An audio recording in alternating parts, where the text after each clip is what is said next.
আছে আঙ্গুল মিথ্যা তো পারে তুমি সত্যি পথে চলে কোরআনের কথা বলে করে আহ্বান। এটা আপনার কথা ঠিক আছে ইনশাআল্লাহ। আচ্ছা আমরা অভিনয় দেখবো, শিক্ষণীয় অভিনয় দয়া করে কেউ কথা প্লিজ কেউ কথা বলবেন না।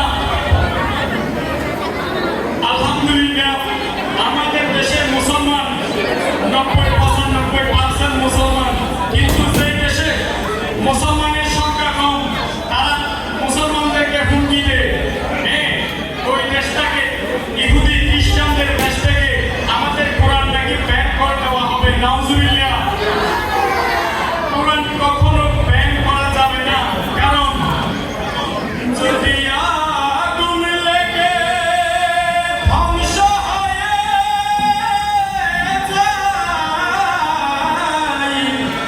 ধ্বংস হয়ে যায়, যদি আগুন লেগে ধ্বংস হয় পৃথিবীর সব বইয়ের দোকান, বিশ্ব থেকে হারাবে না পবিত্র কোরআন, বিশ্ব থেকে হারাবে না পবিত্র কোরআন, বিশ্ব থেকে হারাবে না পবিত্র কোরআন। কোরআন কি হারিয়ে দেওয়া যাবে? কোরআন পুড়ে ফেললেও আমাদের হাতে কোরআনের বুকে কোরআন আছে কি নাই?